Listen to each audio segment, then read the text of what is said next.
بسم اللہ الرحمن الرحیم۔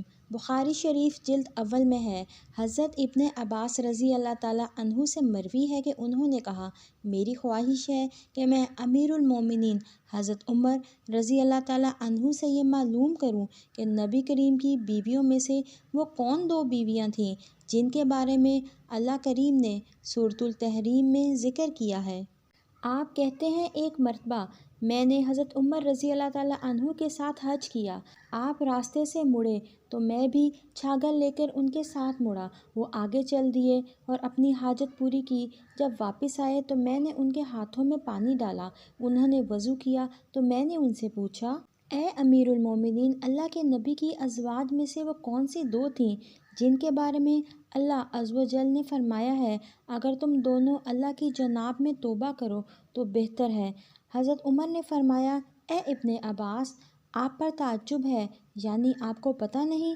اس سے عائشہ اور حفصہ مراد ہیں۔ یہ کہہ کر آپ نے پورا واقعہ بیان کیا اور فرمایا، میرا ایک انصاری پڑوسی مدینے کے بلند دیہات میں بنی امیہ بن زید کے گاؤں میں رہتا تھا۔ میرا بھی پڑاؤ اس کے ساتھ تھا۔ ہم باری باری نبی کریم صلی اللہ علیہ وآلہ وسلم کی بارگاہ میں حاضر ہوتے تھے۔ ہم قریش کے لوگ عورتوں پر غالب رہا کرتے تھے، لیکن جب ہم مدینہ میں انصار کے پاس آئے تو دیکھا ان کی عورتیں ان پر غالب ہیں۔ یہ رنگ دیکھ کر ہماری عورتوں نے بھی انصاری عورتوں کا وطیرہ اختیار کر لیا۔ ایک بار ایسے ہوا کہ میری بیوی نے مجھے جواب دیا جس پر میں اسے ناراض ہوا۔ وہ کہنے لگی، آپ میرا جواب دینا کیوں برا سمجھتے ہیں؟ حالانکہ نبی کریم صلی اللہ علیہ وآلہ وسلم کی بیویاں بھی ایسا کرتی تھیں، اور ان میں سے کوئی تو شام تک آپ صلی اللہ علیہ وآلہ وسلم سے خفا رہتی تھی۔ حضرت عمر رضی اللہ تعالیٰ عنہ فرماتے ہیں، یہ سن کر میں گھبرایا اور کہا، ان میں سے جو بھی ایسا کرتی تھیں وہ بڑا نقصان اٹھائے گی۔ پھر میں نے اپنے کپڑے پہنے اور اپنی بیٹی حفصہ کے پاس آیا۔ میں نے حفصہ سے کہا، کیا تم میں سے کوئی سارا دن اور رات رسول اللہ صلی اللہ علیہ وآلہ وسلم کو غصہ میں رکھتی ہے؟ حفصہ نے کہا، ہاں۔ میں نے کہا، جو ایسا کرتی ہے وہ تباہ و برباد ہوئی۔ کیا تم اللہ کے غضب سے نہیں ڈرتی؟ اس کے رسول کو غصہ دلاتی ہو۔ یاد رکھو، ایسا کرنے سے تباہ ہو جاؤ گی۔ رسول اللہ صلی اللہ علیہ وآلہ وسلم سے نہ تو بہت فرمائشیں کیا کر اور نہ جواب دیا کر اور نہ آپ سے ناراض ہوا کر۔ کسی چیز کی ضرورت ہو تو مجھ سے مانگ لیا کر۔ تو اس دھوکے میں مت آ، تیری ہم جولی تجھ سے زیادہ خوبصورت ہے اور رسول اللہ صلی اللہ علیہ وآلہ وسلم تجھ سے زیادہ اسے چاہتے ہیں۔ اس سے امیر المومنین کا اشارہ حضرت عائشہ کی طرف تھا۔ حضرت عمر رضی اللہ تعالیٰ عنہ فرماتے ہیں، ایک دن ایسے ہوا کہ میرا انصاری ساتھی مدینہ سے واپس لوٹا تو زور زور سے میرا دروازہ کھٹکھٹانے لگا۔ میں نے پوچھا، کیا ہوا؟ کہنے لگا، رسول اللہ صلی اللہ علیہ وآلہ وسلم نے اپنی بیویوں کو طلاق دے دی ہے۔ میں نے جوں ہی یہ سنا تو کہا، حفصہ برباد ہو گئی ہے۔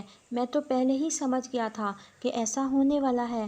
آپ فرماتے ہیں، میں نے جلدی سے اپنے کپڑے تیار کیے اور صبح کی نماز رسول اللہ صلی اللہ علیہ وآلہ وسلم کے ہمراہ پڑھی۔ اللہ کے نبی نماز سے فارغ ہوئے، اپنے بالا خانے میں جا کر لیٹ گئے۔ میں وہاں سے نکلا اور سیدھا اپنی بیٹی حفصہ کے گھر چلا گیا۔ میں نے اسے دیکھا تو وہ رو رہی تھی۔ میں نے کہا، کیا میں نے تم کو پہلے نہیں سمجھایا تھا؟ اب بتاؤ، کیا واقعی رسول اللہ صلی اللہ علیہ وآلہ وسلم نے طلاق دے دی ہے؟ وہ کہنے لگی، مجھے نہیں معلوم۔ آپ رسول اللہ صلی اللہ علیہ وآلہ وسلم سے جا کر بالا خانہ میں پوچھ لیں۔ میں وہاں سے نکلا تو دیکھا کچھ لوگ مسجد نبوی شریف کے منبر کے پاس بیٹھے ہیں۔ ان میں سے کچھ رو بھی رہے ہیں۔ میں کچھ دیر ان کے پاس بیٹھا اور پھر دربان سے کہا، رسول اللہ کے پاس جاؤ اور عرض کرو، عمر ملنے کے لیے درخواست کر رہا ہے۔ دربان نے حضور اکرم صلی اللہ علیہ وآلہ وسلم تک میری عرض پہنچائی، مگر آپ نے خاموشی اختیار فرمائی، یہاں تک کہ دربان واپس آیا اور مجھے تمام بات کہہ دی۔ میں یہ خاموشی سمجھتا رہا، لہٰذا میں واپس مڑا اور دوبارہ لوگوں کے پاس جا کر بیٹھ گیا۔ پھر کچھ دیر بعد میں دوبارہ اٹھا اور ملاقات کی درخواست کی، مگر پھر حضور نے خاموشی اختیار فرمائی۔ بس جب تیسری بار میں نے غلام کو اندر اجازت کے لیے بھیجا تو پھر اس نے باہر آ کر وہی کہا، میں مایوس ہو کر واپس لوٹنے ہی والا تھا کہ غلام نے مجھے کہا، اے عمر، رسول اللہ صلی اللہ علیہ وآلہ وسلم نے آپ کو اجازت دے دی ہے۔ چنانچہ میں اجازت پا کر حاضر دربار ہوا تو دیکھا رسول اکرم ایک بوریے پر لیٹے ہوئے ہیں جس پر کوئی بچھونا وغیرہ نہیں تھا۔ آپ کے پہلو مبارک پر بوریے کے نشان پڑ گئے تھے اور چمڑے کے تکیے کے ساتھ ٹیک لگائے ہوئے تھے جس میں کھجور کی چھال بھری ہوئی تھی۔ میں نے سلام عرض کیا اور دریافت کیا کہ آپ نے اپنی بیویوں کو طلاق دے دی ہے؟ آپ نے نگاہ میری طرف اٹھائی اور فرمایا، نہیں۔ مجھے یہ سن کر بہت اطمینان و سکون ملا۔ پھر میں نے حضور اکرم صلی اللہ علیہ وآلہ وسلم کے دل بہلانے کو چند باتیں کیں جن سے آپ مسکرا دیے، اور پھر حفصہ کے پاس جانے اور اس کو حضرت عائشہ رضی اللہ تعالیٰ عنہا سے متعلق نصیحت کرنے کا واقعہ بھی بیان کیا جس سے آپ دوبارہ مسکرا دیے۔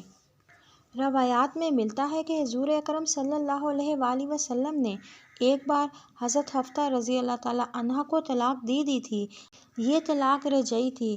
جب حضرت عمر فاروق رضی اللہ تعالیٰ عنہ کو اس کی خبر ملی تو آپ کو بہت دکھ ہوا، یہاں تک کہ شدت غم کی وجہ سے سر پر مٹی ڈالتے اور کہتے، اس کے بعد اب اللہ عز و جل کی نگاہ میں عمر اس کی بیٹی حفصہ کی کوئی قدر و منزلت نہیں رہی۔ پھر جب یہ خبر مزید پھیلی تو حضرت حفصہ کے ماموں عثمان، قدامہ اور پسران آپ کے پاس آئے۔ حضرت حفصہ ان کے سامنے روتی جاتی اور کہتی، اللہ کی قسم، رسول اللہ صلی اللہ علیہ وآلہ وسلم نے مجھ سے اکتا کر طلاق نہیں دی۔ اتنے میں اللہ کے نبی بھی تشریف لے آئے۔ حضرت حفصہ نے جب رسول اللہ صلی اللہ علیہ وآلہ وسلم کو دیکھا تو آپ سے پردہ کر لیا، لیکن حضور کو آپ سے رجوع کرنے کا حکم مل چکا تھا۔